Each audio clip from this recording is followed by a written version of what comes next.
नमस्कार दोस्तों, मैं भाषा और आप देख रहे हैं न्यूज क्लिक पर खोज खबर कार्यक्रम।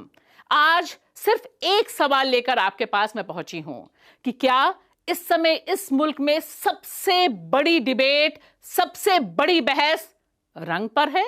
कौन सा रंग शर्मीला और कौन सा रंग बेशर्म, कौन सा रंग भगवा और वह रंग किसे पहनना है, कौन सा रंग केसरिया है? क्या यही हमारा सबसे बड़ा मुद्दा है? और अगर मुद्दा है तो यह मुद्दा कौन बना रहा है?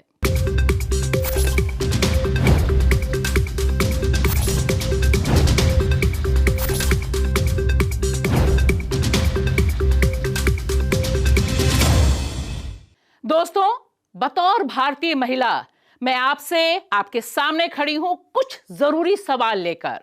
सबसे बड़ा सवाल यह कि आखिर कौन तय करेगा कि मैंने यह जो रंग पहना है यह पहनना मुझे चाहिए या नहीं, या आपने जो रंग पहना है क्या वह रंग पहनकर किसी की भावनाएं आहत हो जाती हैं? और हमारी भावनाएं, भारतीयों की भावनाएं, या यूं कहें कि कुछ लोगों की भावनाएं अक्सर इस तरह से आहत क्यों हो जाती हैं या आहत क्यों करवा दी जाती हैं? यहां पर निश्चित तौर पर मैं चर्चा आपसे कर रही हूं पठान फिल्म के एक गाने को लेकर, बेशर्म रंग को लेकर। जिस तरह की बहस, जिस तरह की अश्लील बहस तमाम लोगों पर परोसी जा रही है, उस पर, इस पर बात करने से पहले सबसे जरूरी सवाल यह कि यह बात उठा कौन रहा है, और उठा रहा है तो क्यों उठा रहा है? जिस तरह से देश के सांसद, जी हां सांसद जिन्हें जनता चुनकर भेजती है, जिस तरह से देश के राज्य के गृह मंत्री सीधे सीधे महिलाओं पर, अभिनेत्रियों पर निशाना साध रहे हैं, सिर्फ मुसलमानों पर ही नहीं, महिलाओं पर निशाना साध रहे हैं, अभिनेत्री पर निशाना साध रहे हैं, और यह बता रहे हैं कि ये टुकड़े टुकड़े गैंग की हैं, इसलिए इन्होंने इस रंग के कपड़े पहने, इस रंग की बिकनी पहनी जिसका उन्हें अधिकार नहीं। दीपिका पादुकोण जी टुकड़े टुकड़े गैंग की समर्थक रही हैं, जेएनयू वाले उसमें, और इसलिए मैं ये निवेदन करूंगा कि इसके दृश्यों को ठीक करें, वेशभूषा को ठीक करें, अन्यथा मध्य प्रदेश में इस फिल्म को अनुमति दी जाए या न दी जाए, ये विचारणीय प्रश्न होगा। यहां सीधा सवाल आपसे कि क्या अब आने वाले दिनों में इस मुल्क में हम यह सोचेंगे कि हरा रंग पहना है तो हम प्रो मुसलमान हो जाएंगे या मुसलमान समर्थक देखे जाएंगे? क्या झंडों के रंग, सब्जियों के रंग, सब रंग घालमेल करके हम सिर्फ और सिर्फ नफरत करेंगे?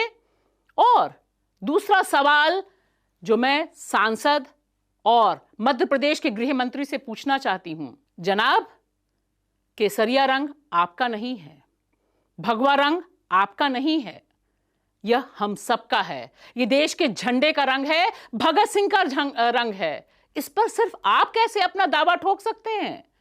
हम तमाम लोग, सिर्फ इस मुल्क के ही नहीं, दुनिया में यह रंग चलता है। इस रंग पर आधारित करके अपनी राजनीति आप ना चलाएं, क्योंकि आप खुद फंस जाएंगे।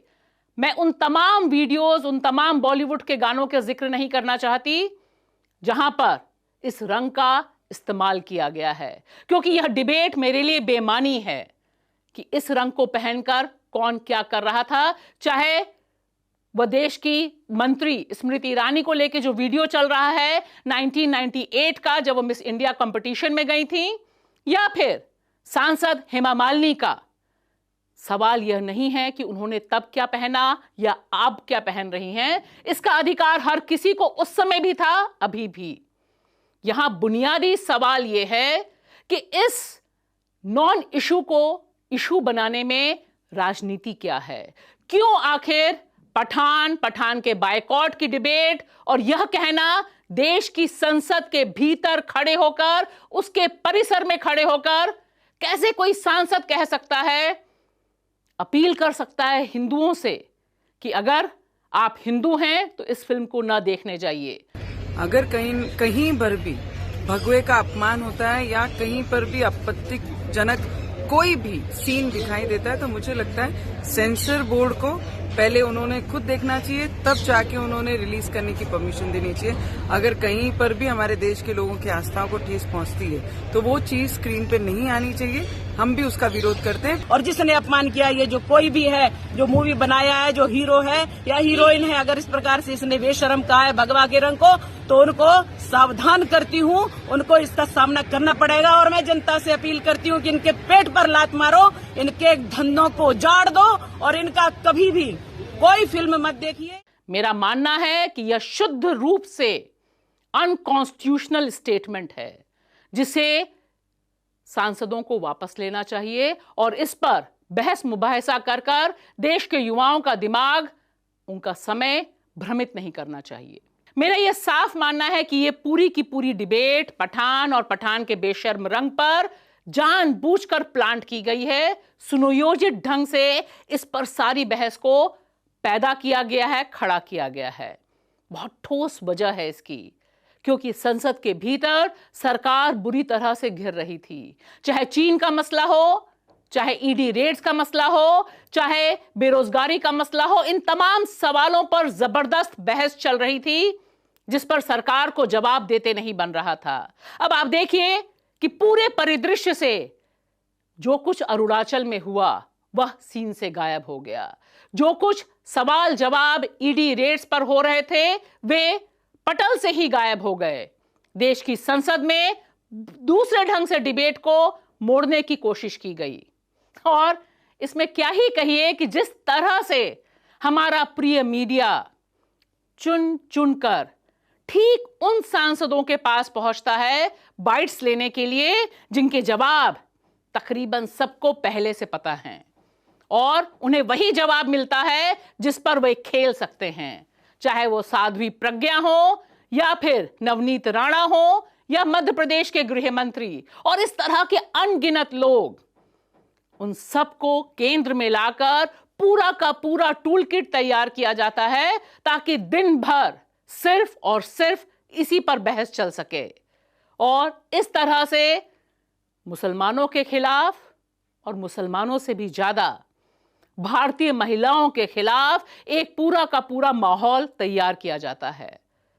शायद इस समय हमें सोचना इस पर जरूरी है कि ये जो गैर मुद्दा है, नॉन इशू है, इसे इशू बनाने की जो पॉलिटिक्स है, यह हिंदू मुसलमान भेद पैदा करने से भी ज्यादा खतरनाक है।